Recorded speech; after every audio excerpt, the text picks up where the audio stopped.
नमस्कार मित्रांनो, अस्सल हाताची चव या मराठी यूट्यूब चॅनलमध्ये तुम्हा सर्वांचं स्वागत आहे. तर आजची रेसिपी ही एकदम झणझणीत आणि गावरान पद्धतीची आहे. सुरणाची भाजी करणार आहोत आपण. तर चला तर मग रेसिपीला सुरुवात करूया. यासाठी इथे 1 पाव एवढा सुरण घेतलेला आहे. खरं तर हे 1 पाव आहे, पण मी यातला अर्धाच घेतलेला आहे, कारण की मी 2च माणसांसाठी भाजी करणार आहे, म्हणून मी अर्धाच घेतलेला आहे. आता हाताला चांगले तेल लावून घ्यायचे. हाताला तेल यासाठी लावायचे की सुरणामुळे खाज सुटते, म्हणून हाताला तेल आवश्यक लावून घ्या, नाहीतर हाताची जळजळ होते किंवा खाजतात. त्यामुळे सुरण कापताना तेल लावून घ्यायचेच आहे. तर या प्रकारे हे सुरण साफ करून घ्यायचे आहे. सुरण अगोदरच स्वच्छ धुवून घ्यायचे आणि नंतर असे साफ करून घ्यायचे. आता याचे बारीक असे पतले काप करायचे. हे काप तुम्ही चाकूच्या सुरीने करा किंवा आपणच्या घरात जी चिप्सची मशीन असते ना, त्यानेही तुम्ही हे काप करू शकता. त्या मशीननेही एकदम पातळसर असे काप होतात, तर तुम्ही त्यानेही करू शकता हवे तर. आता मी असे या प्रकारे पातळ काप करून घेतलेले आहेत.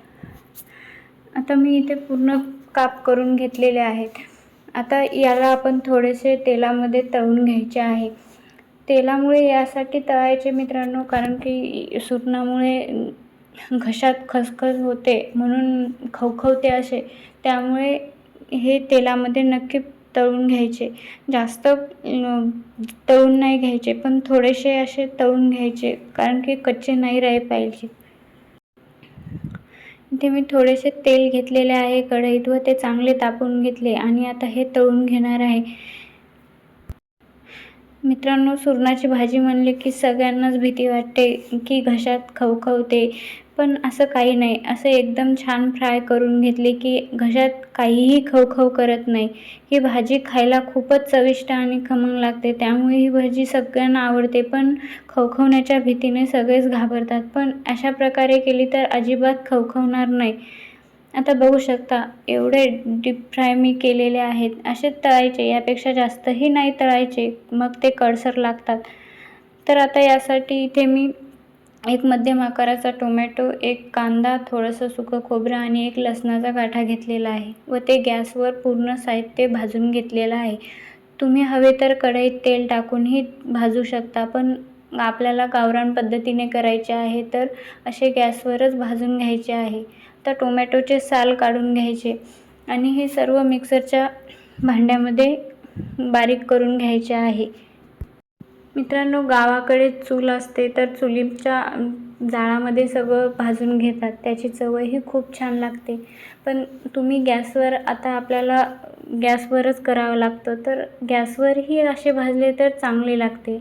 आता यामध्ये भाजलेला कांदा, खोबरं, टोमॅटो, लसूण आणि थोडासा कोथिंबीर घातला आहे व हे मिक्सरला बारीक करून घेतले आहे. आता कढईमध्ये तेल चांगले तापू द्यायचे. ज्या तेलामध्ये मी ते सुरण तळले होते, त्याच तेलामध्ये मी 2 चम्मच तेल टाकले आहे व ते चांगले तापले की त्यामध्ये 1 चम्मच मोहरी, 1 चम्मच जिरे आणि 7-8 कढीपत्त्याचे पाने घातलेले आहेत आणि आपण तयार केलेले वाटण घातलेले आहे. आता हे वाटण चांगले 7-8 मिनिटे परतून घ्यायचे आहे. म्हणजे याला तेल सुटेपर्यंत हे वाटण आपल्याला तेलामध्ये परतायचे आहे. चिकन, मटण यापेक्षाही खूप भारी लागते मित्रांनो ही भाजी. तुम्ही एकदा नक्की ट्राय करा, सगळ्यांनाच आवडेल. आता आपले हे वाटणही चांगले तेलामध्ये परतले आहेत. आता आपण यामध्ये सुके मसाले घालणार आहोत. इथे मी 1 चम्मच लाल तिखट घातलेले आहे. तुम्ही लाल तिखट तुमच्या चवीनुसार घाला. थोडीशी हळद घातलेली आहे, चवीनुसार मीठ घातलेले आहे, 1 चम्मच कांदा लसूण मसाला घातलेला आहे, अर्धा चम्मच गरम मसाला घातलेला आहे.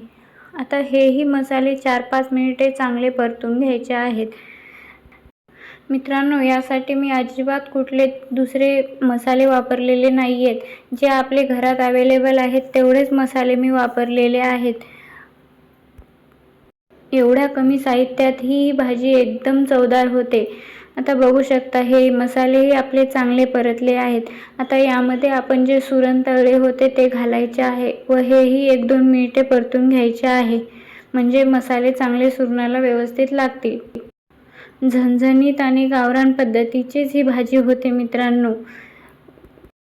आता यामध्ये तुम्ही तुमच्या आवडीनुसार पाणी घाला, म्हणजे तुम्हाला किती पातळसर हवे, किती जाडसर हवे एवढं तुम्ही पाणी घालून घ्या.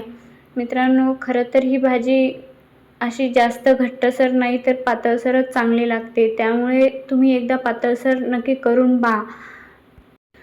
ग्रेव्ही म्हणलं की सगळ्यांना घट्टसरच आवडते, पण अशी पातळसर ही भाजी खूप छान लागते खायला. तुम्ही भाजी केली ना तर तुम्ही 1 चपातीऐवजी 2 चपाती एक्स्ट्रा खासाल. आता यामध्ये थोडीशी कसुरी मेथी घालून घ्यायची आहे.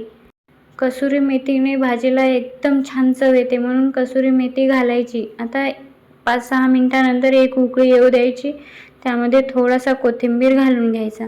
तर तयार आहे मित्रांनो आपली सुरणाची भाजी. तुम्ही एकदा ही रेसिपी नक्की ट्राय करा. भाकरीसोबत खा किंवा चपातीसोबत खा, ही भाजी खूप म्हणजे खूप चविष्ट लागते. भाकरीसोबत तर एकदम अफलातून. मित्रांनो, तुम्हाला हा व्हिडिओ आवडला असेल तर लाईक, शेअर, कमेंट नक्की करा. आणि हो, तुम्ही हा व्हिडिओ कुठून बघता तेही मला कमेंट करून नक्की कळवा, म्हणजे मी तुमचे आभार मानू शकेल. Thank you.